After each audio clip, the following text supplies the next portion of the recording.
Oh, hello, everybody. Oh, welcome back to Sons of Thunder with Defending a Lion, which now that we are doing a new thing, we are co-streaming this stream. Yes. Now it's like, I don't really know if it's who's going to be hosting who's doing what, but we just the conjoined Defending a Thunder is here right now, live. It's true. Yeah. Go ahead. Probably will have you run the apologetics curriculum, all that, and then me run more of the Islam stuff, or just like whoever poses the topic is the one that runs it for that week. But yeah, we are, for those who are unaware, if you're watching on my channel and you haven't seen the first like 6 parts of this series, you should go watch the other parts. But this is a curriculum for apologetics in general. But we're gonna blend together the Wednesday and Thursday stream because I don't have time, and Andrew and Chase both want to have more time with their family and life in general, and not just randomly stream for 5 hours on demons on my channel. So we're gonna be acceptable every once in a while. It's true. There's always spots where it is absolutely acceptable, right? As well as I want to just say sorry on our end that we had an interesting week last week where just so many things came up and we couldn't be live. And then we also had something come up last night. But moving forward, our expectation is that we will be live on Tuesdays, live on Wednesdays, moving forward.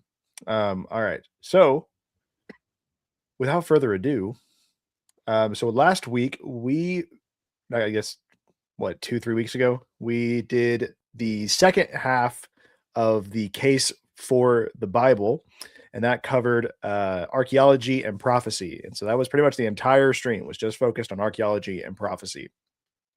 So today we'll be moving into the case against the Bible. So the picture doesn't actually say that. I'm not sure why. I didn't have time to actually fully edit the picture.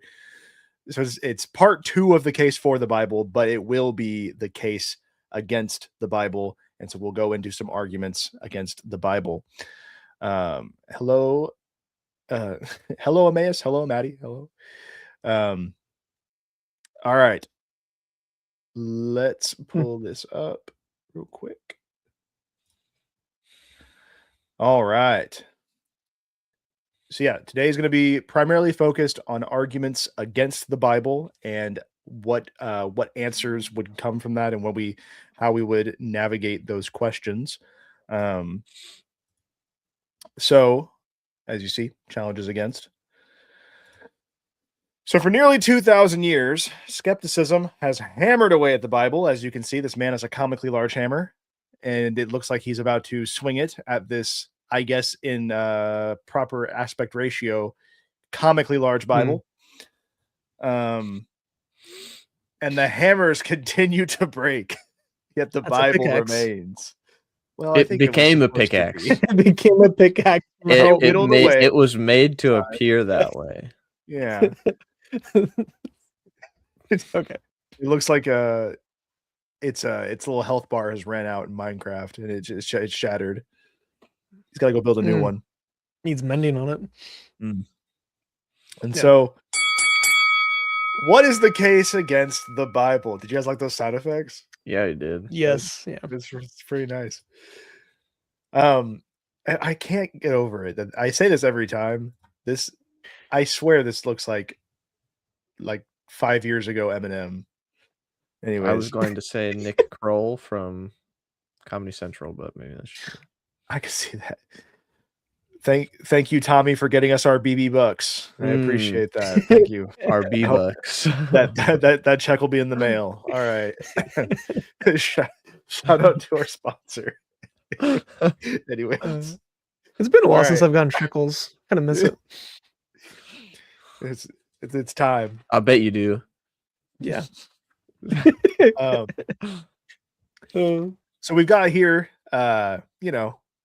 we got people shouting, the Bible has been translated too many times. Bible stories are just myths. What about the lost books of the Bible? The Bible's got a lot of contradictions. Your Bible condones slavery. The Bible is filled with violence. I think all people on this channel right now would say that these are the repeated like go-to things we hear all the time. So this is Also, your Bible commands women to marry their rapist. That's a very yep. common one right now. Yep. There's that one as well. So first one, we've got mistakes, right? If God wrote the Bible, why isn't it perfect? Right? We should get this as a patch. Wasn't there one of these on the other slides that Yes, that I we were said also going should to be a get. patch? Yeah. And you were like, it's the exact no, same that one, one's I think. bad. But this one just says the Bible instead of whatever it said, because it said something. It was like not. It was like the Atheism Club or something. I don't know. Yeah. Oh yeah, Punch Atheism Punch Yep. Club or whatever. Punch An Atheist Club. Yeah, Punch an Atheist Club, and I was like, oh yeah. So round 2 is moral issues. So the Bible allows or encourages evil actions. And then round 3 will be missing content. What about the lost books of the Bible? So for mistakes, skeptics would ask, if the Bible is really the word of God, then why are there errors and contradictions all over it? Why should we believe any of it? Andrew, what is this an example of in logic? What kind of a question is this? An assumption. It's called a loaded question, Andrew, is what this is called. Hmm. Do you know why? Please enlighten me. Because it's freaking loaded of assumptions that aren't true. It is making assumptions of the text and usually pointing out individual spots that are out of usually more often than not just taken out of context. yeah. It's also not really a question; it's more of a statement formed as a question. Yeah, it's like me saying, "Hey, Andrew, I think why is your face ugly?" Yeah. Why is your face ugly? I've been searching for that for 28 years. I don't know. Why are you such a good snuggler? If you were Tommy, you'd have to ask Tommy. I don't know. But like, if you answer the question in the confines of the question, you're guaranteed to lose. That's the point of the way that they ask the question. Right. The question is phrased in a way that you can't win. There's no way to answer the question where it could win. When did you stop beating your wife? Yeah. So in the late 1700s, a new approach to studying the Bible emerged in German universities, later called higher criticism, and it claimed the Bible contained mistakes and errors. The piece of muta. And then higher criticism fell out of fashion by the end of the 20th century, but traces remain in academia and within pop culture. In 2003, our favorite author, in my top 10 every year, Drake. Anyways, in 2003, a fiction novel by Dan Brown took the world by storm. It hit the #1 spot, and within months became the 11th best-selling book ever in world history, with over 80 million copies sold. Pretty crazy. Roughly 20% of the U.S. population has read the book, making it the most widely read book with a spiritual theme in America, excluding the Bible. The Da Vinci Code has been translated into 44 languages. It is actually crazy. I still get asked all the time if I have read the Da Vinci Code by like people who know that I'm religious.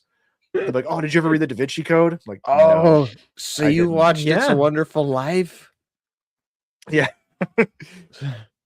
You're religious. I bet you know the Da Vinci Code. I don't. I can't even believe it. I don't.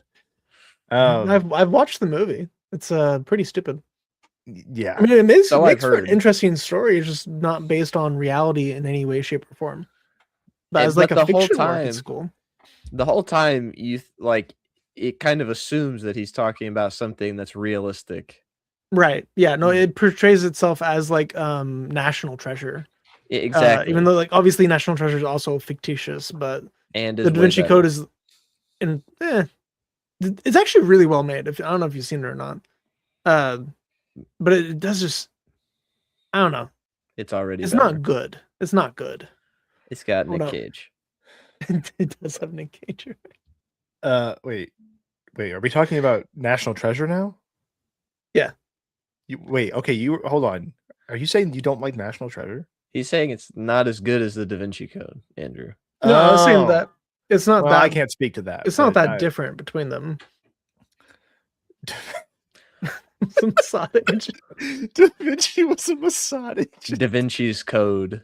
That was what was used in the assassination plot for Ayatollah Khomeini. My favorite book taken out of the Bible right after the Council of Nicaea. Oh, that's so good. Oh man, yeah, the Da Vinci Code is actually the 67th book of the Bible. It was post Revelation. We had the Da Vinci Code. Dude, it's got Inspector Clouseau's, never mind, his assistant on the right. Anyways, Dude, it has Magneto in it. It's base. it does have Magneto, You and can't- also I mean, Da putting so Vinci much time. on the left. I'm assuming that can only who is on the left. Chris, do you remember? the dude who beats himself.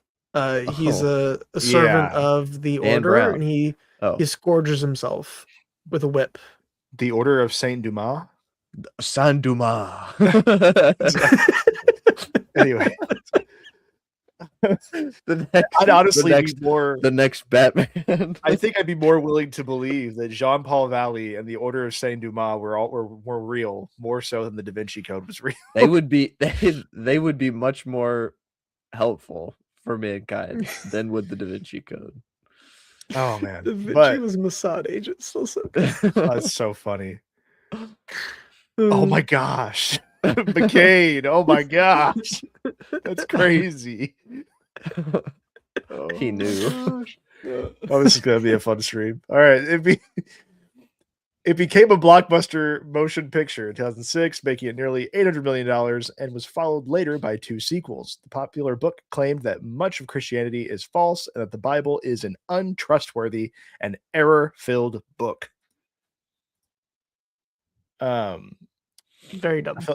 We would say anti-based, non-based. A lot of the original just dumb.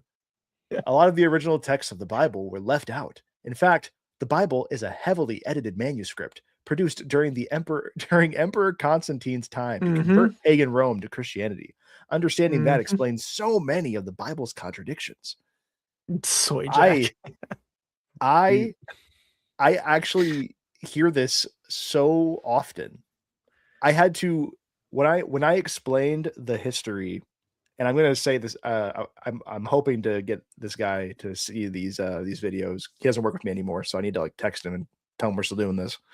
But I have had a consistent amount of people who still like fully believe that Constantine basically invented Christianity thing that came from the hype about the Da Vinci Code. And when I explained to him the history that I had been reading of how things actually went, he was like, "Oh, interesting." It's like, "Yeah, no, he organized the council, but he organized the council because he said, hey, if I'm going to be a part of this, I need to know what it actually believes. Like, you guys are way too decentralized. You need to like come together and actually figure out what you believe." And so he organized Nicaea, and he also told them, "Or else." As the emperor, he did go, "Or else," and they said, "Oh, okay, let's figure this out." That's right.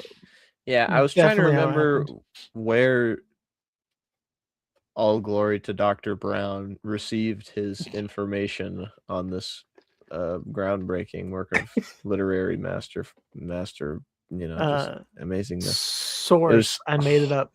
It was Holy Blood, Holy Grail is the name of it's a book, I think. Yeah, authors Michael Bagent Richard Lay and Henry Lincoln proposed the theory that Jesus and Mary Magdalene married, had a child, and their bloodline continued. I'm gonna throw a dart at a dartboard and just draw a circle around it. I'm just gonna say that's Freemason. One of them at least, Freemason. Anyways, just a bold assumption. But yeah. Also the fact that like anybody pointing to the Council of Nicaea to act as if that wasn't a proper way for the church to organize and set its internal beliefs has never read Acts, because the first council was the Council of Jerusalem. That was not the Council of Nicaea. That happened 350 years later, or about 300 years later. But yeah, the first councils were not foreign to the Bible. They happened in the Bible first, and then they organized a second one in Nicaea. This also came about right around the time that they thought they found the body of Jesus in the James ossuary tomb. Oh, you know what I'm talking about? I mean, in Jerusalem, there is a tomb that they found in Jerusalem that had a bunch of ossuaries, like bone boxes, that had names. So like every bone box, what they would do, they'd wrap you in the cloth, lay you in there. Whenever you decayed in a couple months or years, they would pull the cloth out and then dump your bones into a box, and then they would engrave that box with who you were and then store that. So rather than storing your whole body, which is a lot more space, you'd have a mass grave with a bunch of boxes in it. And you would have family graves, like family caves, with just like 20, 30, 40 of these ossuaries and bone boxes. They found one room that had James and Joseph and Mary, and so it had like all of like the names of Jesus's family, including Jesus and Mary, but it doesn't say like Mary Magdalene. But the assumption was that it was Mary and Jesus together with their children, and Jesus's family, including Joseph and his like Mary and his brothers and their wives and whatnot. And it's like, okay, I mean, I guess, but also all of those names are like the most common names at the time. So it's really not that impressive of a thing. And also we probably have actually Jesus's brother's bone box. There's debate on whether it's his or not, but we do have an ossuary ascribed to James, the brother of Yeshua. Yeah. And it appears to be authentic. The guy who found it actually got put in prison because they thought that he forged it. And it's been a long trial, and there's still people debating it. And whenever they analyze the engraving itself, the sketching on it, James, for sure, it goes back to 1st century. The question was whether or not brother Yeshua goes back to 1st century, or if it was more modern. This is the James ossuary. If you like, there's a Wikipedia page, you can go read about it. I think the evidence leans more towards it being his ossuary and not being a forgery, especially because the guy had nothing to gain by selling a forgery. He was already like wealthy individual.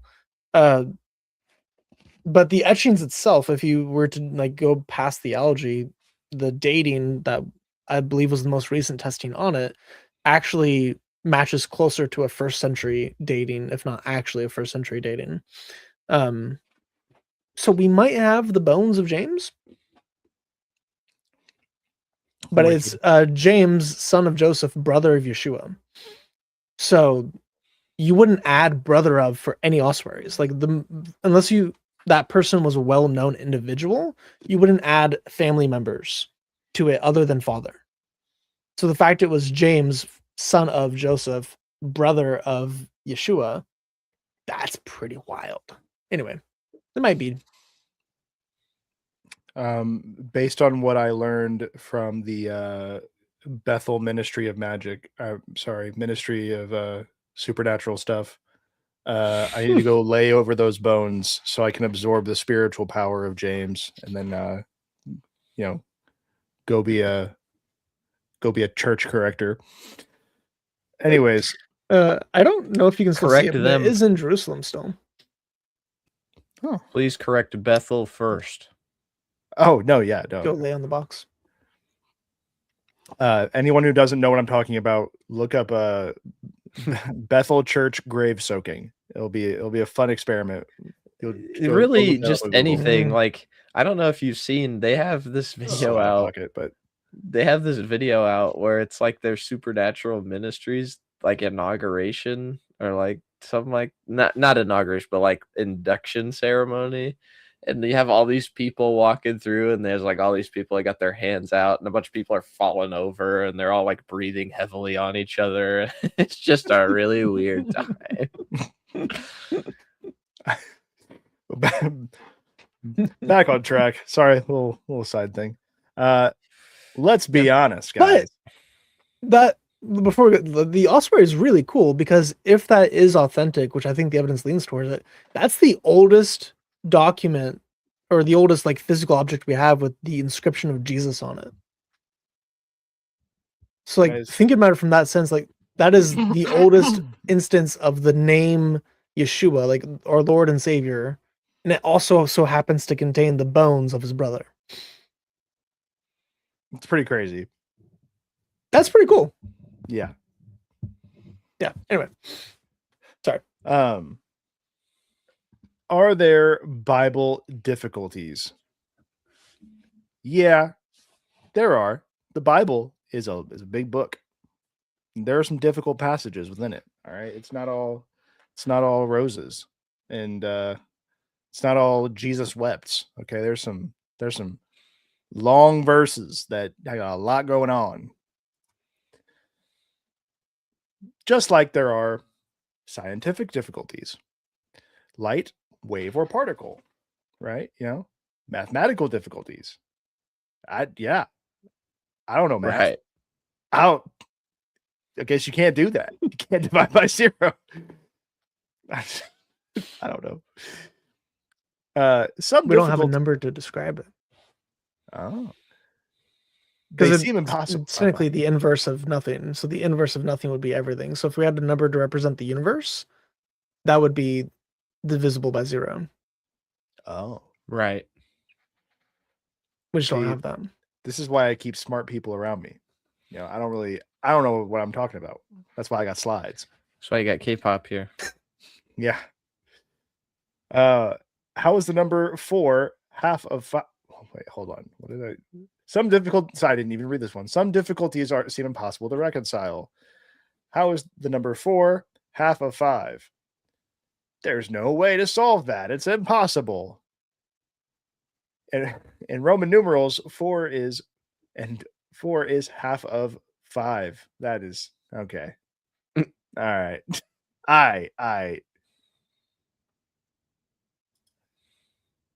What school requires you to drop out before you can graduate? Skydiving school. Come on. See, there's answers for everything. Come on. Just boo by McCain. This is really what we're trying to teach y'all here, is that to be a good apologist, you just gotta have an answer for everything. All right, there's always an answer. Yes, please check out Soteriology 101 if you'd like a video on how to debunk Calvinism. Also, check out our most recent video on the rationality argument against determinism. Yes, Squaman. We also, if you go check on the Sons of Thunder page, go look. We do have an interview with Leighton Flowers from Soteriology 101. I think that's a great starting place. And then check his channel out. That's literally like all he does. And then we also have a couple, like Chase said, we have a couple videos about determinism as well. Okay. So yes, these are lame. Yeah. No, it's okay. You're dealing with some more important things. You got stuff going on. For Bible difficulties, just remember principles rather than particulars. All right. So, for example, there are about 30 varieties of venomous snakes in North America, but you don't have to learn all 30 of them in order to spot these dangerous critters. All right. Just learn 2 principles. Venomous snakes typically have 2 pits between their eyes and nostrils. Venomous snakes usually have heads with a triangular shape and often a skinny neck. Mhm. Knowing those simple principles can help you identify particular snakes, right? So I'm going to give there's a, I was talking to Chris about this, and this isn't like totally apples to apples here, but I was talking to Chris when we were on a call last night, and I mentioned how I've been looking into Kabbalah because I'm learning about like some like esoteric occult stuff and how to like refute it. And it was just crazy how so quickly I picked up on how Kabbalah just copied or borrowed from other groups, like so many other groups, and it's so blatantly obvious. And as I'm reading through this book, it's not the whole Zohar, it's just an essentials of Zohar. And I'm just underlining things and I'm like, okay, this sounds like this group, this sounds like this group. And part of that's because what I have learned over time has built in me a meter to know if something is right or wrong, right? Like you when you study things like this, where if you study up enough and you can tell, like the snakes, you can see, okay, I know how to identify a poisonous snake because I've studied what the snake, the traits that a poisonous snake would have. And in the same way, like a bank teller, they're going to study the real physical dollar so much that they can tell when they see a fake dollar. And in the same way, when you're studying the truth for a long time, and then you build yourself a foundation in it, and now you start to identify the fake, you start to be able to point out the fake easier.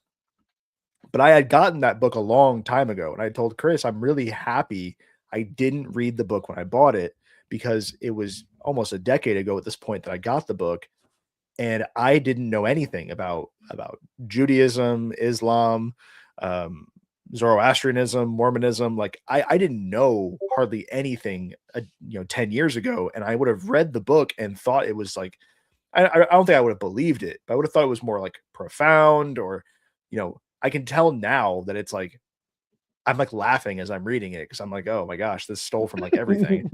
But I at the time I wouldn't have known. So I think it's important that we identify, like, study the scriptures, obviously, like be in your daily word. But the more that you familiarize yourself with the truth and arguments for it, and you have a foundation and you start studying counterfeit, it's going to help you sniff that stuff out. And so, like this analogy with the snakes is eventually going to get to, that's also why we do apologetics. Because, like, even if you're someone who doesn't want to argue, you don't want to be a debater, you don't want to be, you don't want to be an extreme, faith defender or do what we do on YouTube. The point of learning the apologetics is that it's also going to help you. It's going to help you have these answers in your back pocket to where now that you have the answers and you're studying the answers, when stuff like this comes up, you're going to be prepared for it. You're going to know how to deal with it. And like, even in your own mind, it will help you when you're reading things online and you go, wait a minute, I have an answer for that. I know that that's wrong. So yeah, it's stuff like this is important. And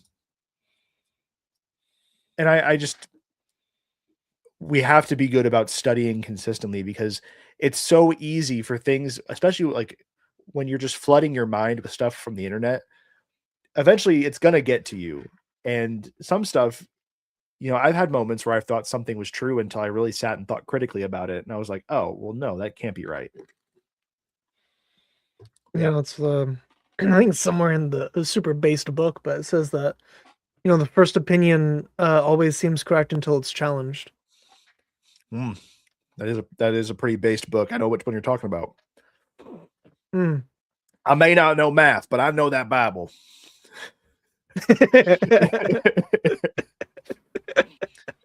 All right.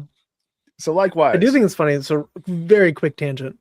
The way that some historians date books or like documents is based on the cultures that they were written in and how similar things are to one another.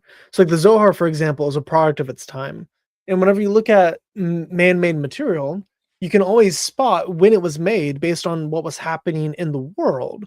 So you can look at a wide corpus of all these documents we have throughout history, and you can kind of bend them based on similar writing styles, similar genre, similar terminology, similar language. Because humans are just copying from another one after like forever, for all time. The Bible bucks that trend entirely. The Bible doesn't follow that trend. It is unique. It stands alone. It has its own genre, has its own writing system, has its own theology, morality, everything. It is countercultural in so many different ways. It's amazing. But when you look at the Zohar, when you look at the Quran, you look at any of these other books, they fit very easily into every other book of that time period. Very easily. Right. It was also like the fake gospels. You can do the same thing with them. They very clearly are coming from the 200s, 300s, 400s, 1200s, 1400s because they match the style of what was being done at the time. So, right.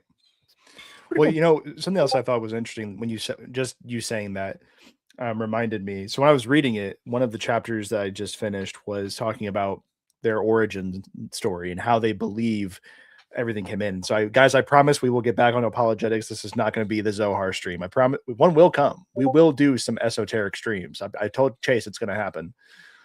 But so, they try to argue that the Zohar was given to the 70 elders from Moses on Mount Sinai, and that it was orally transferred over time, similar to the Talmud. Now, but the problem is, you can very quickly say, no, that's not true, because what you're teaching for your origin story is absolutely hermetic, or what is the oh my gosh, the name for the Jews who were heavily into Greek thought. Oh, you're talking about Hellenistic. The Hellenistic. Thank you. Hellenistic, not hermetic, but Hellenistic Jews. So you can tell, because the origin date of when they try to say it was written was in the 2nd century, in a cave, right, by, I can't even remember, Rabbi such and such. And then the common date associated with it is in like the 1100s. But you can tell with the origin story, it is about how a God, not even God as we understand, but that there is a dimension where it's a great light, and it's this all-powerful light. And the only thing that was ever created that was out of nothing was the vessel. And that the vessel received all the light and then felt shame, and so rejected that light because it wasn't giving anything to the light, and then decided it wanted the light back. And then when it received the light again, it was too overpowering and it shattered. And that's how we have reality. One, that's incredibly Gnostic. It's very similar to the story of God seeing his own face, and that scared him, and then reality came in. So that's clue number one, that this is Hellenistic. Clue number two, there is no concept in the Hebrew Bible of a power that is greater than Yahweh. Because the problem is, this divine light is not Yahweh. The divine light comes before and exists higher than Yahweh. And the vessel isn't Yahweh. So there's no concept in the Hebrew Bible of either of those things. However, there are in Greek ideology, and this is it, you can just tell it's very, very Hellenistic. So not that, which doesn't necessarily mean I agree that it was written when they claim it was written, but even if it was, it definitely does not go back to the 70 elders on Sinai.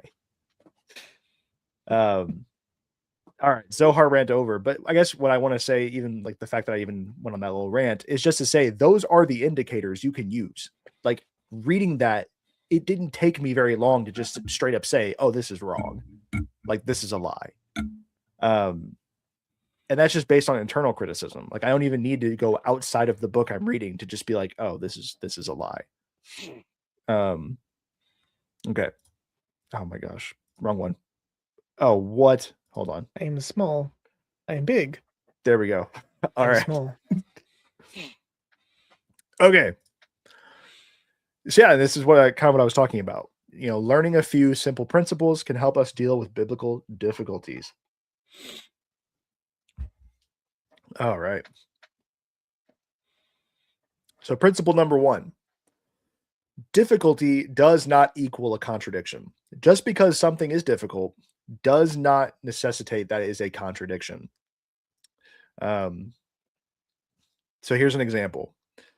And many of you in here will probably already know this one, but just go with it. 4 blind people describe the same animal. It had a bill like a bird. It was venomous like a snake. It was furry like a kitten. It had flippers like a fish. That has to be a contradiction. They didn't all feel the same animal. It's just not possible, right? Oh, Chase got it right. Like he knew this already. They were all correct. They all felt a different part of the platypus. And so they were all correct. They just didn't know because they were blind. The platypus has venom. I like that a lot more than elephant. Yeah, platypuses are venomous. They have burrs under their fin or flippers. Didn't know that. I was being facetious when I said platypus. Huh. No, yeah, it's actually they also excrete milk through their skin. They don't have nipples, so they have little milk patches that their babies lick. They're such interesting animals. They are the strangest animal on the planet, man. It's crazy how weird they are. It looks like it was made in a lab. They lay eggs. It lays eggs like a man, like it's a mammal. This thing doesn't exist. It's not real. It can't hurt you. Yeah. A platypus? Yes. But yeah, so I like that a lot more than the elephant, though. Yeah, it's usually the elephant. It's usually what people expect. Yeah. But yeah, you have a situation where everybody thought it was something else, but then once they could actually, find out what it is, like, oh, they were just touching different parts of the animal. So the skeptics will point out a few Bible contradictions that they claim cannot be explained. So, common contradiction claims. How did Judas die? Did he hang or did he fall to his death? How many angels? Was there 1 angel or 2 at the tomb? Paul's conversion. Did anyone? Oh, this is like the favorite. This might be the favorite of Muslims. Did anyone else hear Jesus or just Paul? They go to this one because we point out that Paul's conversion was not he was not alone for his revelation, because Muhammad, which this is not a Zohar stream. However, that rabbi gets extra point in my book. He gets extra points on the cult meter because he not only received private revelation, it was in a cave and it was from a biblical figure. And I was like, hey, that's extra points. All right, that's some Muhammad level stuff right there. And they're claiming it happened before Muhammad. Okay, so they're claiming it happened in like the 200, in like the 140. But he got approached by the prophet Elijah in a cave, and he was told some things. Mm-hmm. Yes, yeah, but yeah, Paul's Gabriel. No, Paul's revelation was not private. So Paul had 2 other witnesses there, which is interesting that he had 2 witnesses, because I've been on a thing lately where I'm tracking down all the examples of the 2 witnesses in Scripture. It's a lot. Because how you know that it's like the merits of a trustworthy testimony is on the basis of 2 or 3 witnesses, and Paul had 2 witnesses. But then they'll say like, oh, but they didn't hear it. Did they not hear it, or did they not understand it? Which is it, Christian? Sign on the cross. What did the sign above Jesus' head really say? Well, if you just go off of popular cultural depictions, he didn't even have a sign above his head. So maybe we're all wrong. Oh goodness. Okay. So Matthew 27:5. Then Judas departed and went and hanged himself. Acts 1:18. Judas falling headlong, he burst open, his entrails gushed out. I actually think I know some people thought that Wes Huff's answer to this question on that one podcast was like pandering or whatever. I actually think it's an interesting argument that the phrase his entrails gushed out being about like this being a play on words about how they couldn't trust him, like he was like a a snake essentially, as this being like an idiom of the times.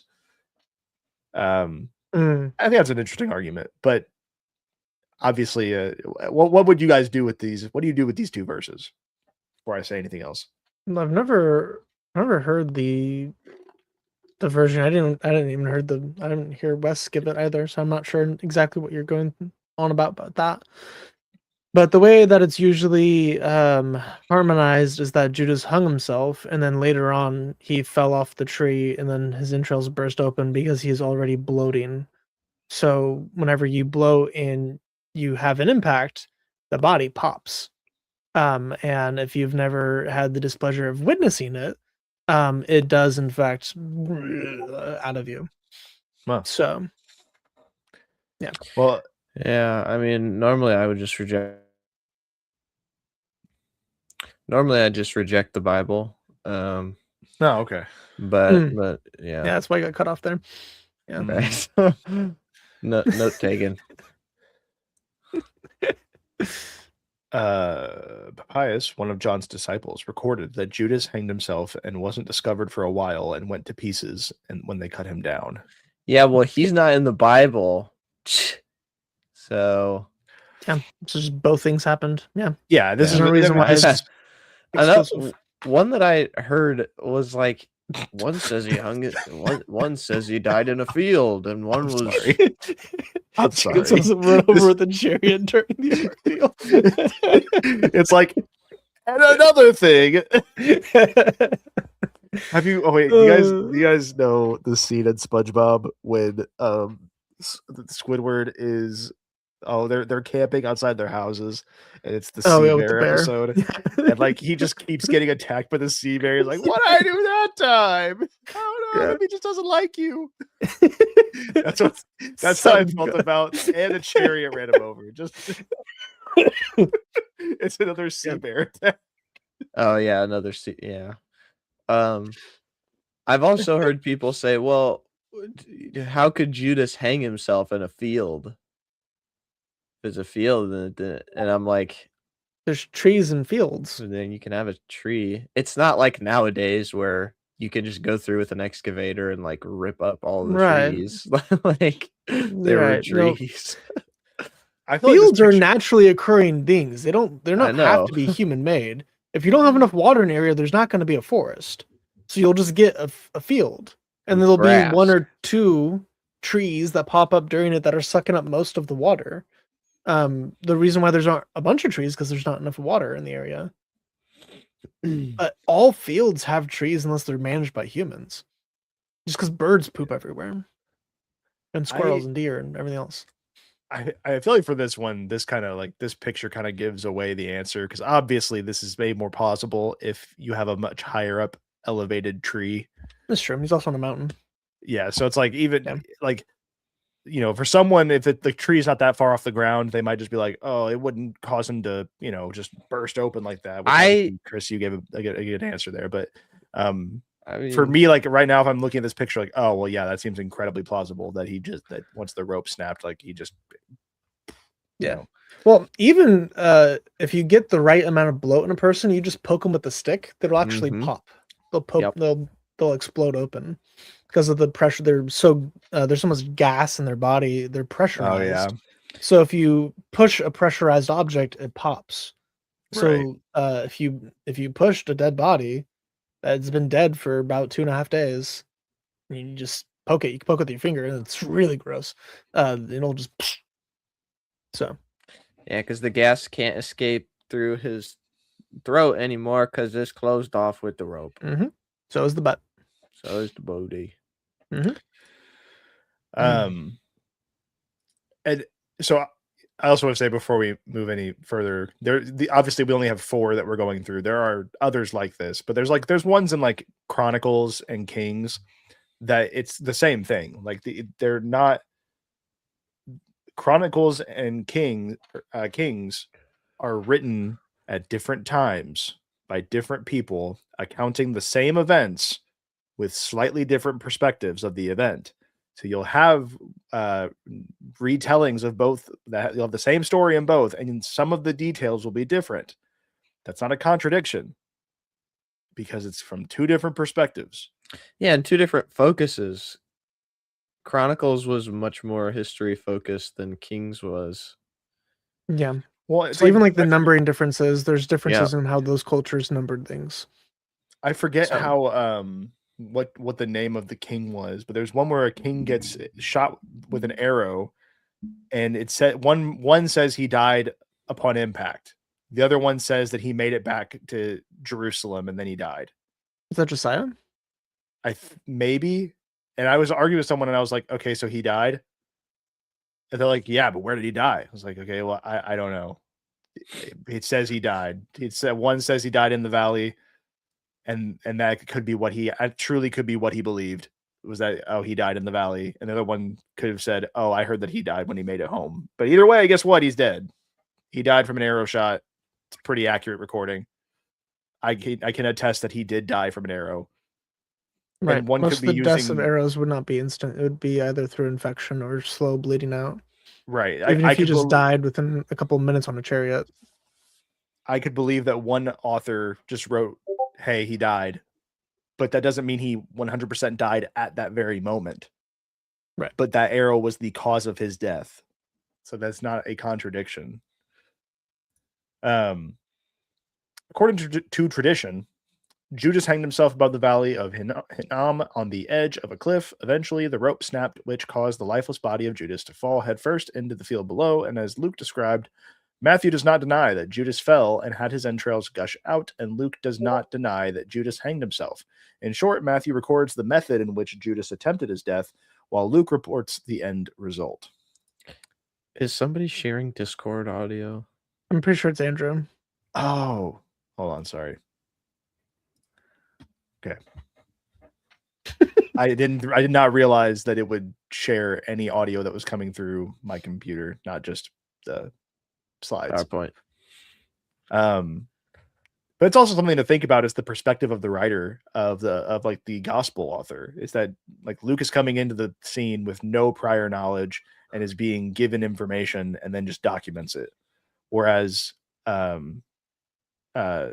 Matthew was an eyewitness to the situation. So like if Luke's coming in, a couple years after this all happened, and they don't say specifically, oh, he went and hanged himself. They just say, oh yeah, he went everywhere. It's like if they just said, oh yeah, he'd be splattered all over the place. It's like, Luke's like splattered all over the place. Okay, got it. Write that down. Yeah. All right. But another possibility. So the Greek word, okay, this might be, anyways. The Greek word pranes, often translated headlong, also means swelling or bursting, which is kind of what Chris mentioned. And then the ancient Latin Vulgate renders it this way: and being hanged, burst asunder in the midst, and all his bowels gushed out, which also makes sense. Debunked. Dang, this also would have been a really good one for that clip from Always Sunny in Philadelphia if I would have just taken the time to bleep out the bad words. It's fine. Anyways, an angel of the Lord. Oh, yeah. How many angels? All right. So Matthew 28:2, an angel of the Lord rolled back the stone from the tomb. It's one angel. And then in John 20, verse 12, and she saw two angels where the body of Jesus had lain. And I think Luke also records two angels. Like sitting on top of the stone or something, which either Luke or Mark has two angels on top of the stone. I don't remember. Yeah.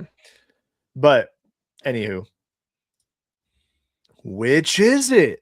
Is it one or is it two? Two. Norm Geisler in his book When Critics Ask, Matthew does not say there was only one angel. Oh, I was right. Yeah, and Luke. John and Luke say there were two, and wherever there are two, there is always one. It never fails. It's true. It's a good line. In order for there to be a true contradiction here, Matthew or Mark would have to say there was only one angel. This was, of course, not the case. There were two angels at the tomb of Jesus, and neither account said there was only one. Yeah, there's a word for only in Greek, and it's not used. It's just probably "or," if I had to guess which word is used. Which could be "the" or an or just blank, because Greek is a weird language. Debunked. Technically correct, the best kind of correct. Amen. Like I said, we're teaching you how to have an answer for everything. You just got an answer for everything, don't you? I do. Paul's conversion, the big one. So in Acts 22:9, we read that they that were with me saw the light, but they did not hear the voice of him that spoke to me. Acts 9:7 said, the men which journeyed hearing a voice, but seeing no man. What do we do? This is, you see, it's the proof. This is the proof that Muhammad is in the Bible. This is it right here. The one who hears but does not understand. Oh, it's the true Injil. Yes. Before I move, do either of you have any input on this one before I move on to the answering? I've not actually had anyone bring this to me before. Really? Yeah. It's actually surprising. Yeah, it's prolific nowadays. Well, let's look. Which is it? Did they not hear, or did they hear? Paul heard a voice as Jesus communicated directly with him. The men with Paul heard the voice speaking to Paul, but to them it was just an unintelligible sound. Did they hear the voice? Yes, in the sense that they heard something, but since they could not understand what the voice said, it was nothing more than a sound. In other words, they couldn't really hear Jesus. Thank you, got questions. This is just like the event in John 12. Then a voice came from heaven saying, I have both glorified it and will glorify it again. Therefore, the people who heard it said that it had thundered. Others said, an angel has spoken to him. John 12, 28, 29. There are several places in the Bible where God speaks and it seems to only be understandable to a certain number of people. Because even in Jesus' baptism, not everybody heard God. My son whom well pleased, yeah. Mm-hmm. I don't know if it's implied that not all of the disciples heard God on the mountain of the Transfiguration either. All three of them? Was it just the three that? Oh, you're right. It was just the three. Yeah. Yeah. Just Peter, right. Andrew, and James. No, Peter, James, and John. John. Yeah. Yeah. I wasn't good enough. I wasn't on the inner but the Sons of Thunder Jesus. made it. I got my second chance. Like clap and thunder. Dude, I had a thunderstorm so loud last night. It literally triggered my alarm system because it thought my windows broke. Yeah. It's actually terrifying. Our alarm went off at like 1:30 last night. I was like, oh, so I'm like going around my house. Grab the gun. Yeah. I don't know, it was just really, really, really loud thunder right by my house that shook the house so hard that the glass breaking detector that's on it triggered. Goodness. Yeah. So Hopefully it wasn't that to the people, but if it was, I can get why they're like, oh wow, that was amazing. Especially the Jews at Sinai. We had a thunderstorm a couple of weeks back that it felt like every bolt of lightning was like just circling around our house. I was like the whole thing was just shaking. I was like terrified. Was it that really colorful lightning storm? Yeah. That was a big one. Yeah. That was oh. No, we had a huge lightning storm.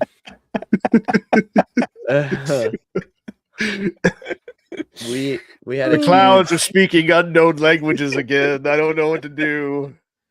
Huge thunderstorm last year, in which the lightning that like streaked across the clouds appeared in like orange and purple and green and a bunch of other cool colors. Based. Just made me think now, like you're just walking outside and you just look up and you just hear a language you don't know and it's coming from the clouds. And you're like, oh. Or could you imagine? I'm scared. It's dude. He made it. Hello. Hello, brother. Back. He's talking about Chase, if you didn't know. Could you imagine like lightning strikes outside your window and then you just hear the sound effect, the fa sound effect. Can you throw up the Squawman real quick? Thank you so much, brother, for becoming a member. I appreciate it. I do not have many perks, but if you want to join the Discord, it's in the channel description. Hey, or in the homepage thing. So Adam, there's a members Discord. You need to message us back on Discord. Yeah. We've missed you sorely. Peace of Christ with you as well. And yes, text us back, brother. Please. All right. Oh, Adam, if you want to stream on the satanic origins of Islam or anything like that, feel free to reach out to me. Oh, yeah. Yes. Also based. Or on the Talmud, if you want to do the Talmudic dilemma on your own channel. So much anyway based stuff happening all at the same time. It's amazing.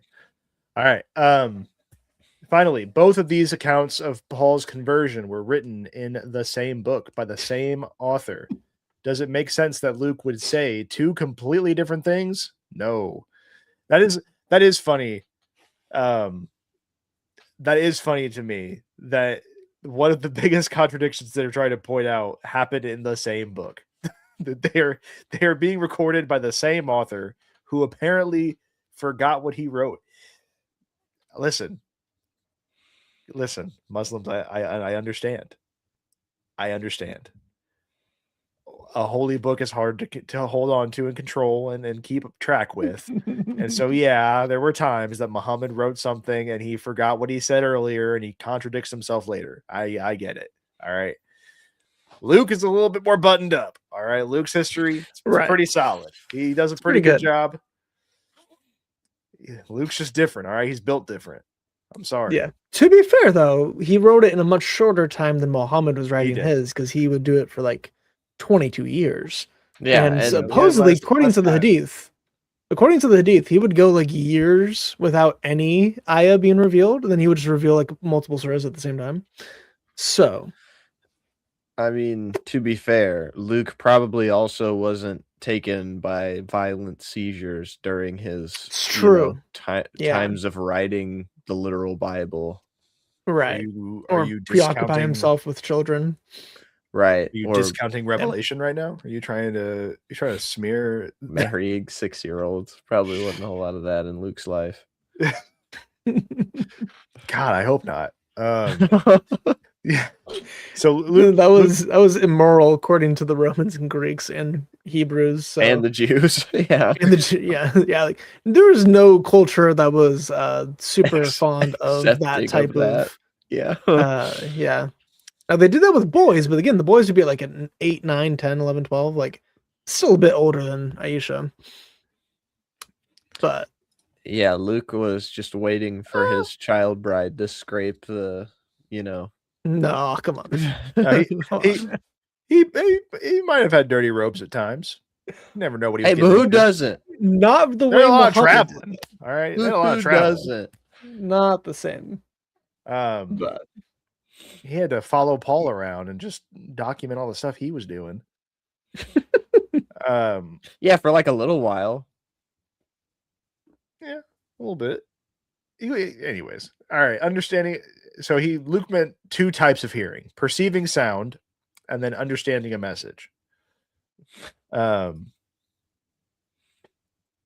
This is so that endurance, dude. See, that's the difference in youthfulness. You know, Joseph Smith was 14. Muhammad is like 60. Yeah, it's like what everybody was like talking up. Everybody was talking up when during the election cycle when Trump was doing those 3-hour podcasts. It's like it's like so Joseph Smith did the whole Book of Mormon at once. It has to be true. You see that endurance? It's crazy. He got that energy, man. Yeah.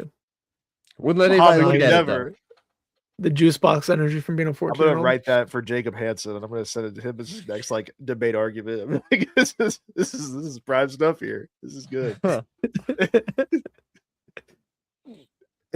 It would take years for Bo to duct tape some syrup versus. I don't know who this lion is. We've done streams together, Adam. Yeah, we did. Hopefully you at least recognize me, but yeah. Oh. Yes. Oh wait. Yes. Oh.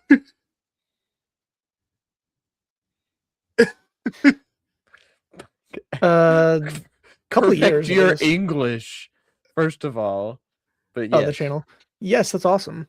My notifications have been exploding a lot recently. Like last couple of videos I've done have been over 2,000 each.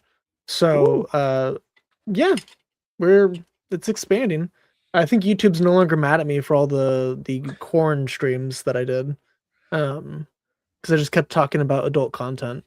And I think it got mad at me, and my algorithm went to I went from getting like over 1,000 views per video to like 100 for like a month. I was like, oh, I guess YouTube just hates me now. But it seems to be over the hate and going back to what it was. Gotta watch yourself, Chris. They can't. I know. We are really not gonna make it through this slideshow, are we? Oh, absolutely not. This is gonna have to be a two-parter. We're not gonna get through this. My head's starting to hurt. I'm not. It's not. I had a bad hate. That allergy season is upon us, and staring at my screen for this long has just reminded me of that. But don't worry. You don't have to worry about Paul's conversion anymore. It's debunked. Paul didn't convert. No, he was a Jew to the very end. The sign on the cross. This is Jesus, the King of the Jews. Matthew 27:37. The King of the Jews. Mark 15:26. This is the King of the Jews. Luke 23:38. Jesus of Nazareth, the King of the Jews. John 19:19. Now what? What are you gonna do? What do we do? You fool. You absolute buffoon. Za Yeshua Nazarene Vaha Melech HaYehudim. This is Jesus of Nazareth, King of the Jews. Mm-hmm. That's what the sign said. Yeah. Were you there? How do you know? Which, if the sign does say that, it has Yahweh, which is pretty cool. It's pretty so sick. Like it's in 4 words in Hebrew. Well, other than the za, that would be above it before it. But from Jesus, so Jesus is a yod, ha Nazarene is a he, va melech is a vav, and then ha Yehudim is a he. So the letters of Yahweh spell out what was on the sign. So the sign that says this is Jesus of Nazareth, the King of the Jews, also says here lies Yahweh, who dies for your sins. It's kind of like the idea. It's like there's God on the cross. It's pretty cool. That's very sick. Yeah. God be wild. And that's also maybe why the Jews got so upset at the sign of, oh no, you need to say it says this instead. because they didn't want to have like, oh, that's our God's name on this person who is claiming to be God. We're killing him for claiming to be God, and the sign says Yahweh. Let's change that, But and then behold hand, behold nail. Yeah, for the meanings of the letters itself. Yep, it's like an onion. The Bible's deep, guys. Yeah, it's pretty awesome. So, hold on.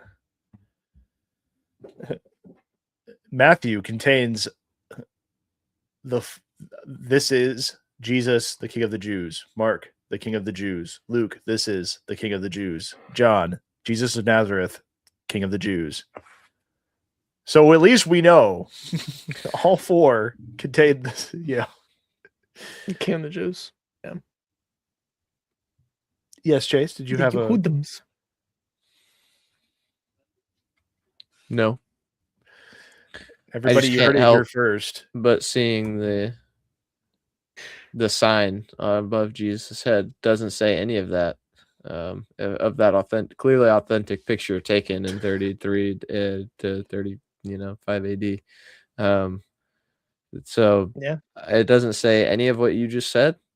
Therefore, it's we found it. It actually just has King of the Jews in the 3 languages. So it's just Rex, Yehoram, and then Melech. I'm assuming the arms blocking it, but then Yehudim.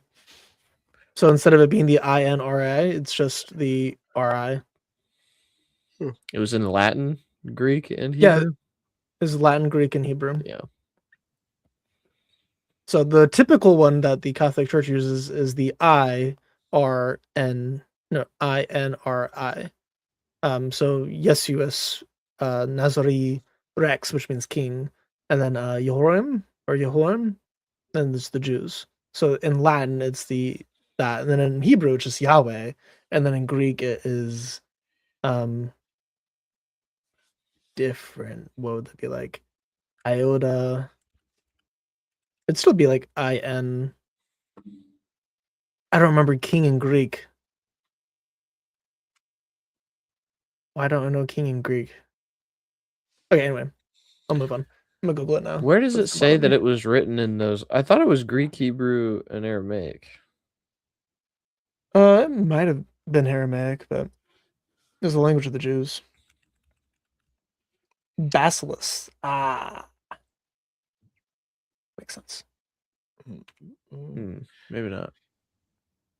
All right. No, yeah, it is Greek, Latin, and Hebrew. Okay. I mean, obviously it's the Roman Empire. That makes sense, but I thought it was Aramaic. I mean, Hebrew and Aramaic is really not that different, to be honest, and the names would still be the same. Right. Those words are the same. Yeah. So those wouldn't. It still would be this. It would be Yahweh up there, even if it's no, Aramaic. Guys, you don't. It is interesting that it's Hebrew. It's you guys don't understand Hebrew and not Aramaic, though, as well. It's the same lettering.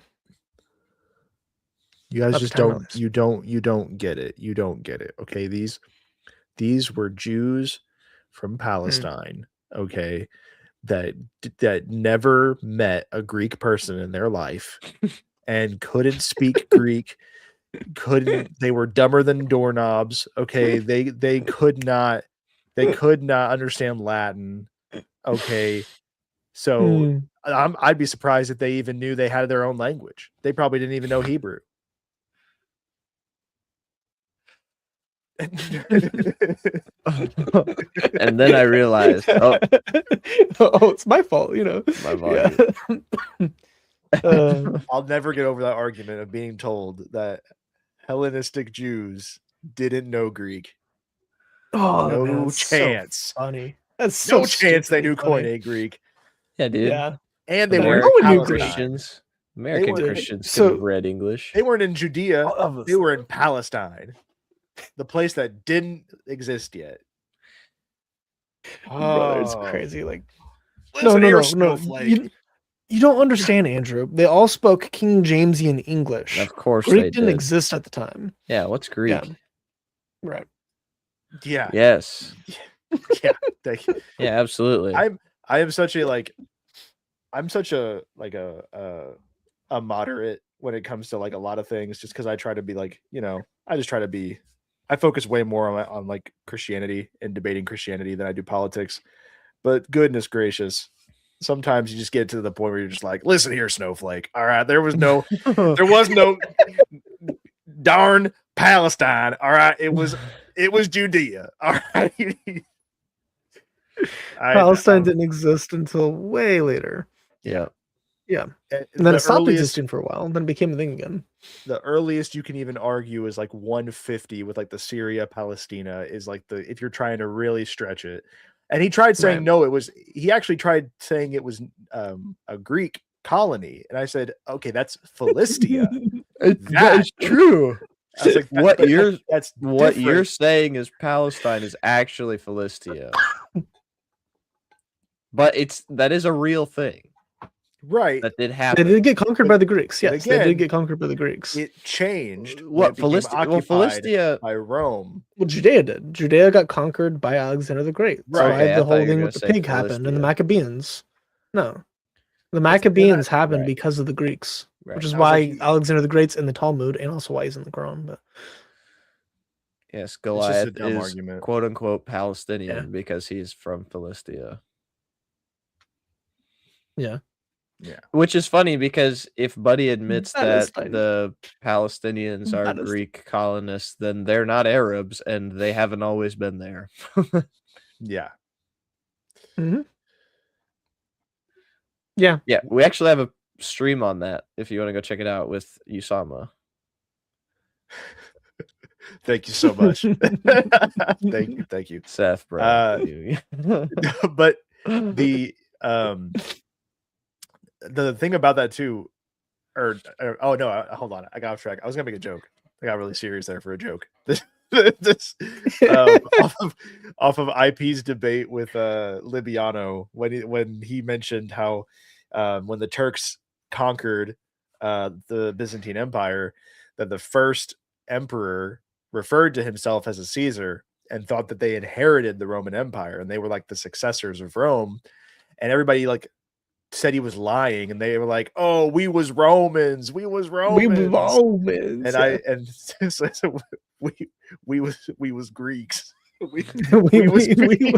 was Greeks."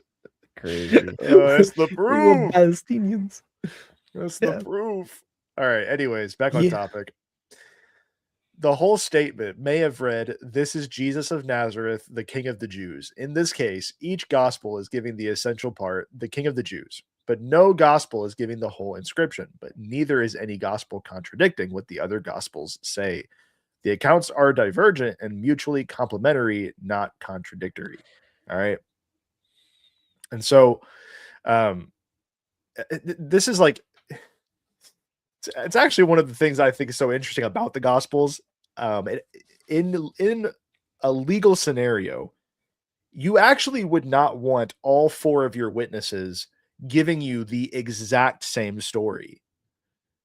Why would you not want that? Why would you not want your four witnesses giving you detail for detail the exact same story? I can answer this, teacher. All right, go ahead. Okay. Because that seems to imply collusion. Absolutely. It means they all were probably in it together, planning out what they would say. And you don't want that. You don't want that. Okay, you want to see some things be a little different, but it points to the same truth. It's kind of like what I was saying earlier with Chronicles and Kings. You have a story that is giving you the same details, but slightly different. And what it tells me is this king was shot by an arrow when he died. Okay, one says he died on impact and one says he died when he got back. But either way, he wasn't up and around walking. He was dead. And now I have 4 accounts here that all tell me there was a sign above Jesus's head, and the sign gave his name and called him the King of the Jews. That's not a contradiction in these books that are recording historic fact. Mm-hmm. It actually solidifies that I can know pretty well with certainty there was a sign above his head, and it had words on it that labeled him a king of the Jews. So, yep. And likely gave his name. Yes.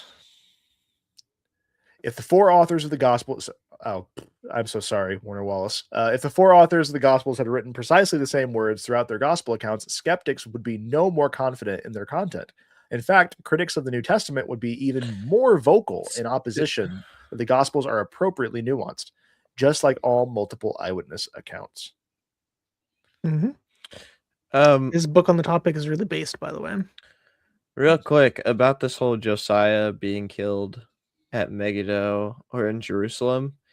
In 2 Kings, it says, and Pharaoh, so 2 Kings 23, verses 29 through 30, I'm just reading part of it. It says, and Pharaoh Necho killed him at Megiddo when he confronted him.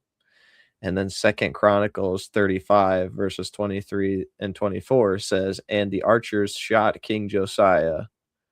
And so they brought him to Jerusalem and he died. Mm-hmm. So he died at Megiddo. Like that's where he was shot. So he died. You could say that he died at both places. Yeah. And you would be perfectly justified saying that. I think it's only been like 3 Muslims, but it's just the fact that I've had to deal with this 3 times. They just get a list. They take Kings and they take Chronicles and they just make a list of all the different accounts and try. I've at least had one who took one of my answers and said, okay, actually, I'll give you that one. And I was like, okay, well, thank you. But then he was like, but that doesn't explain this one. I said, okay, all right, whatever. Yep. I love Mike Winger's approach to it. Is instead of giving me a list of every possible one, just give me like your best 5. And if I can show you how your best 5 are not satisfactory, maybe you can, take a step back and be like, oh, well, maybe am I actually having an unreasonable approach to this? Maybe I should, think this through a little bit easier, like have a little bit more patience and a little bit more charitability to the Bible. Instead of just being like, oh, how about this one? And then you finish that and like, oh, what about this one? And then you do that for like 50, 60, 70 of them. And then they just keep going. And you're like, at what point will you be satisfied? Because eventually you're just going to invent ones. Like my favorite one, I think it was like Jimmy Kimmel, is one of the late night hosts. And his legitimate, I'm not exaggeration. I'm not making fun of him. This is what he said. He said, in the Bible, there's all sorts of contradictions. And it's like Jesus is called the carpenter. He's also called the carpenter's son. Well, which is it? Is he the carpenter or is he the carpenter's son? And that was his big like defeater of the Bible. I kid you not. This is a man worth millions of dollars with a straight face, actually trying to be intellectual about it. And that was his question. Or it might have been Bill Maher. I think it was Bill Maher. Well, that makes way more tracks. Sense. Yeah, Bill Maher's actually an idiot. I don't like Bill Maher at all. But Bill Maher thinks he is the smartest person to ever touch a Bible. I think that video is in the curriculum, but the part from his movie, what's it called? Religiosity or whatever. Yeah. Have you seen it, Chris? Where he goes up to that random guy who's playing Jesus in front of a tomb or whatever, and he's like, well, isn't it funny how Jesus looks just like this God, and he did this, like, and the guy's just standing there like, what are you talking about? Yeah. This is a great time. So just throw up some like and subscribe. If you are not subscribed to Sons of Thunder and Defending a Lion, you should do that and help our channels grow. Like the stream, share the stream. Do all the things that are free for you to do and help us grow tremendously. But yeah, and if you want to become a member, member. Yes. Helps me do this full time and hire an editor so I can produce better quality content.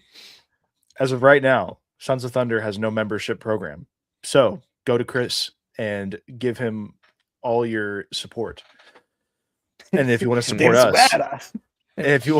us, you go and subscribe. Squaw man, what you should do is you should sign up for Audible for free And with the free credit that you receive upon doing so, get the book Tactics by Gregory Kokel, the second edition, and listen. Dude, I need to to just it. bring mine down.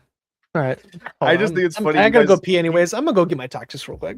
I think you mentioned the book Tactics at least once a stream. I think the book we haven't Tactics... streamed often, to be fair, lately, but it's important. It's important. You should read it. It's good.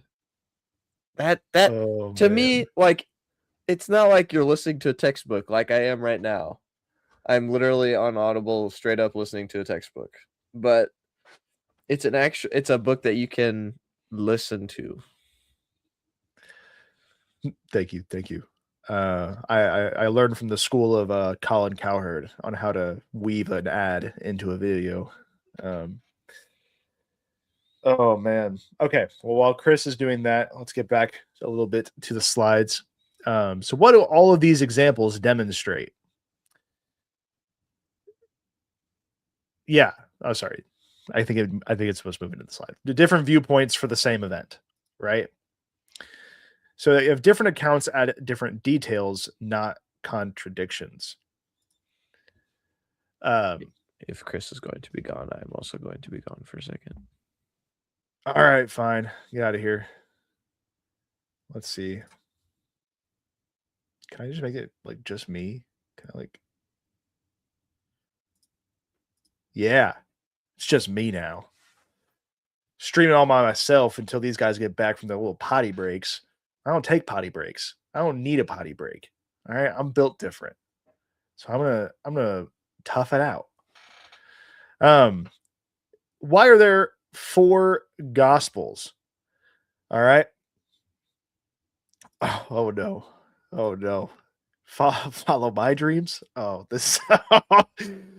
So let's talk about the Zohar. All right. Let's talk about some strange esotericness. Oh, dang it, he's back. All right. Well, never mind, guys. The stream is no longer just me. Tactics. You should get this book. Oh, it's very good. Literally. Get the 10th anniversary edition too, because it has additional tactics in it.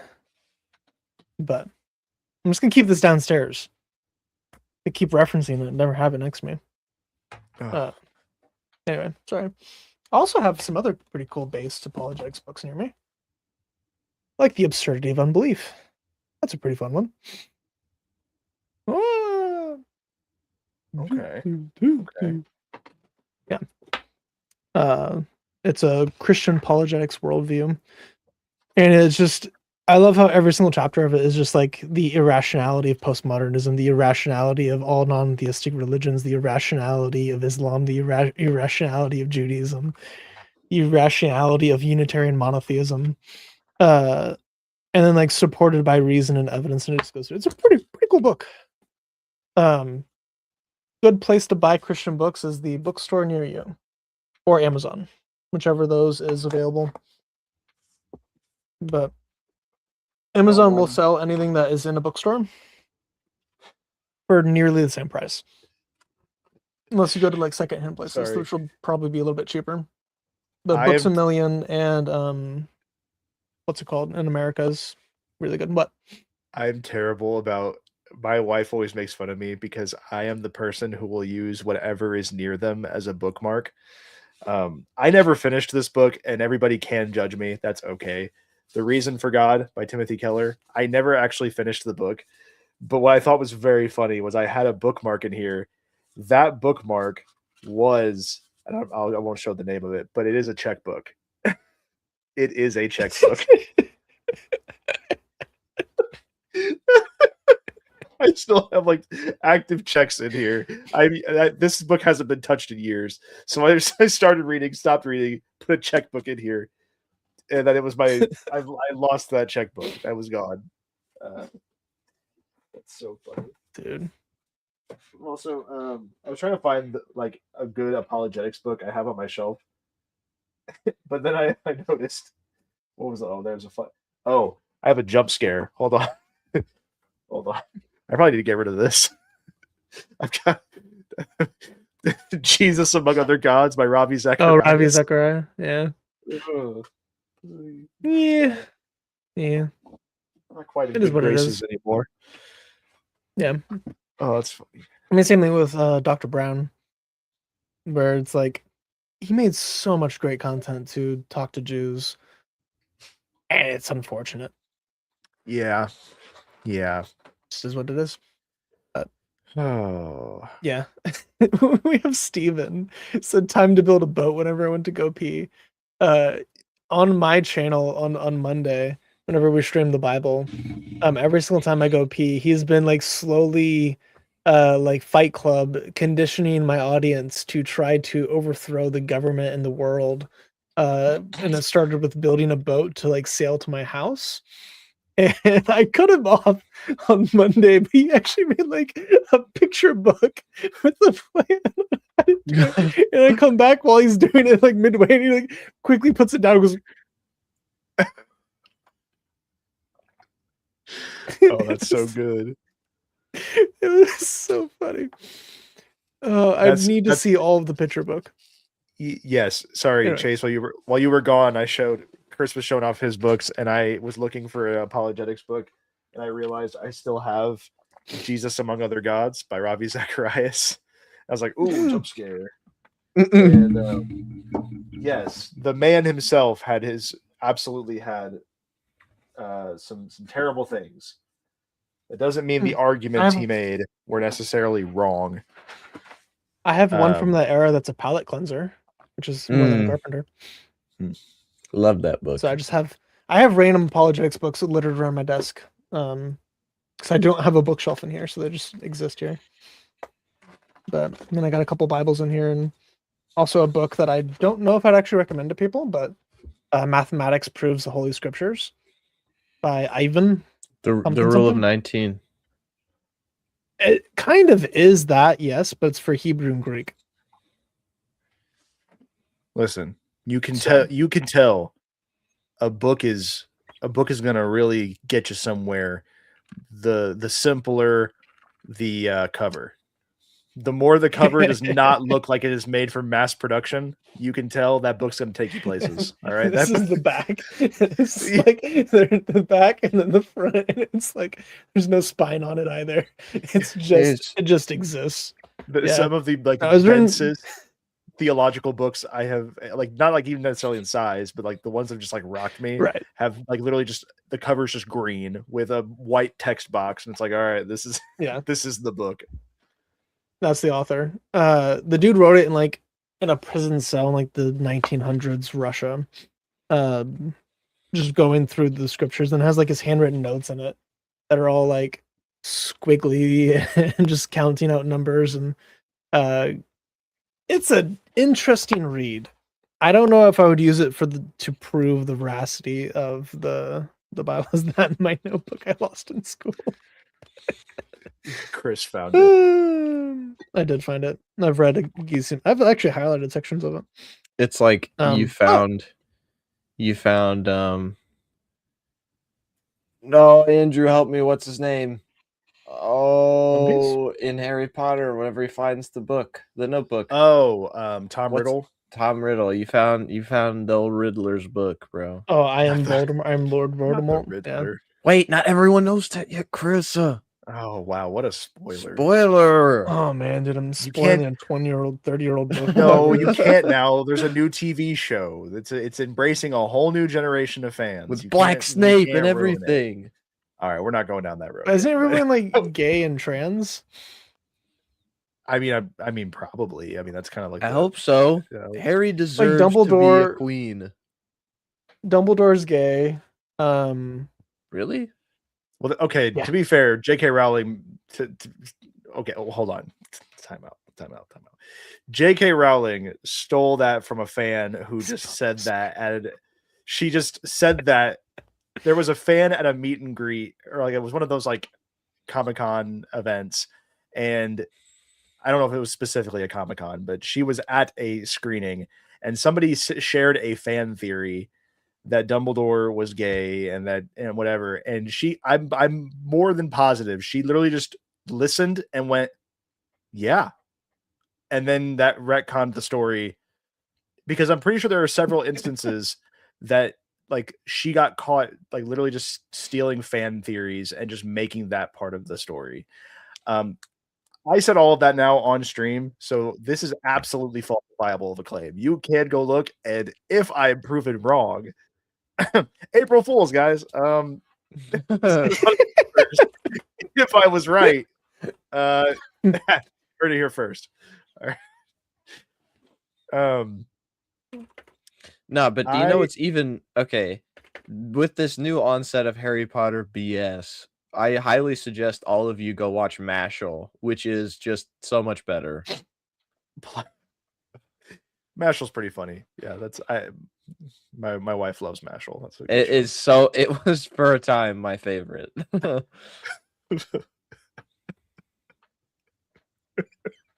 and you're gonna like it.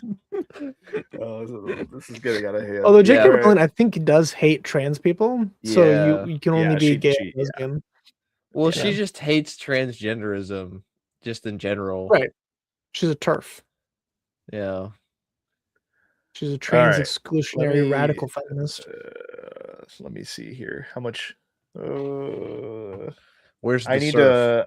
I do have to. I actually have to wrap up a little early tonight, so we may. Let's see if we can finish the first round and then get done with that, and we'll come back. All right. Yeah. This man will sign off, and I'll see how quick I can get you guys get banned. What? Oh wow. What? All right. So, why are there 4 gospels? You've got 4 different viewpoints, one life. So Matthew is Jesus as the King of Israel, Mark, Jesus as the perfect servant, Luke, Jesus as the perfect man, John, Jesus as God in the flesh. Which is in Revelation. Which, speaking of Wesley Huff, as we did earlier, and Ezekiel, Mark actually in almost every chapter has a instance that proves that Jesus is God. So, Chris, for a second there, I just looked over. I thought you were hitting a vape like live on stream. I didn't realize you were putting on chapstick. I thought you were just taking a puff on your vape. I was like, whoa, what are we doing? No, I fortunately never did nicotine, so I've never had to struggle with that addiction. That was not one of my vices as my rebellious phase. But so we're never gonna do we're not gonna smoke cigars on stream. Got it. We're not the Daily Wire. Dang it. Yeah. Or the Lord's Giant. I'm going to remain sober the rest of my life. Lord help me. So I've been sober completely for a very long time. It's gonna stay that way. That won't tempt you. All right. Yeah. It's time for our next Bible challenge. King James Bible. Okay. See, Hussar Matamoros knows what's up with the Revelation quote. Yes. Well, you can also just say it's Ezekiel. Ooh. Ezekiel chapter 1. Yes. Actually, yes, you can. So I guess we've really talked about that. Yeah, that'd be good for Tom. I really have to wrap up. It's fine. We're gonna stop here because I have to wrap up because I've got some stuff I gotta help my wife with before bed. Let me go ahead and just bring this down. Okay. So what we'll wrap up with, yes, all of these PowerPoints are accessible. We can get you all of these. The game plan originally when these were made was that these would be accessible on a website that would just have them on there and you could just download them. I don't know what the progress is on the website. But Thomas, I can get in contact through Chris and I can get you all of these PowerPoints. All of this is absolutely available. And for anybody else who is wanting, so like what we do, we use these for a like in-person curriculum where we bring people together. We would usually have a meal and then we would have like opening prayer and then we would do the class. And it was open to anybody. It obviously wasn't just for believers. It was also, we actually encourage believers to bring people who don't believe. when the goal is that when someone's gone through the curriculum once or twice, that they would feel prepared to lead it. And so, because the slides are made easy enough that anyone is able to go and just take it and read from it. And then when I learned the first time I was teaching it, probably like almost like 8 years ago now, I learned a lot by actually getting up on like in front of people and having to teach it, because I put myself in a position where leading and teaching made me have to know what I was talking about. So, Yeah. You don't have to be like an expert in everything yet, but when you start teaching it, it's actually going to help you learn the curriculum even better. So yeah, absolutely. Anybody who is interested in like, maybe if you think your church could benefit from that, like you think you could, start a small group and you're interested in the PowerPoints, let us know. And we can do our best to get those to you. I will get I can in throw it contact up on with my all the- website to download. I just don't. My website's not currently live because I didn't want to pay WordPress to keep it going. So I actually am transitioning hosts at the moment. But hopefully, in the next couple of days, my website will be back up. Then I can just put it there and can download it. Sweet. And then we'll also, we'll talk to the guy in charge and see about the game plan for the like the hosting site for all of these. But there was also a plan. Well, not a plan. There was a thought during an apologetics conference that we could just load the PowerPoint slides up on a bunch of like thumb drives and like just literally like hand them out. Start Like, handing them out. Just give them to people. Just say, all right, take them. like passing out your mixtape on the corner, like that. Like we're just giving it out. So, anywho, smoking is bad. Okay. Oh man, smoking turns from cheap dopamine into expensive, crippling habit. Oh, I have the domains. Why are they not? Sweet, love it. Okay. I will get my website functioning again, and then we can figure that out. But okay. All right. Well, guys, by next week. Again, a little bit of a shorter stream. We usually these go for over 2 hours, but like I said, I have something I have to do in the morning, and it's going to take some setup stuff tonight. So, one more time, if you haven't, like, subscribe, helps both our channels grow. And then liking the video obviously helps engagement with it post upload onto YouTube, and then share it as well. And if you've been enjoying these apologetics streams, go check those out. Oh wow. But if you wow is right. Yeah, sorry. Wow is right. Sebastian. But Sebastian if you've been enjoying these streams, go and or if you're just joining in the first time, this is like episode 6, I think, or so you can go back and check out the other ones. Or if you got any friends that would be interested in this type of information, I would send them the very first one, so that they can technically all be taken in different chunks, but might just be the most helpful. And yeah, we will be live hopefully next Tuesday. We have to talk with Adam and figure out what the game plan is for next Tuesday. If Adam's not available by next Tuesday, we will try and either set up an open debate stream, or we will have a specific topic. And then next week, there won't be apologetics. We'll be talking about some Islam with Christopher. Yes, next week is gonna be super based. We're gonna do like 5 hours of typology on Monday on my channel, and then we're gonna do like 3 hours on the corruption of the Quran on Wednesday, and it's gonna be based. It's gonna be awesome. Really cool week next week. Yeah, and then we were also looking to do a video with Chris on morality in Christianity versus Islam, comparing the morality of the Quran and the Bible. Is that supposed to be? Are we playing recorded video on that one? I mean, I figure we could just stream that one. Okay, well, that might be in like 3 weeks, and then because I was gonna say 2 weeks from now will be our next apologetics. So plan for that.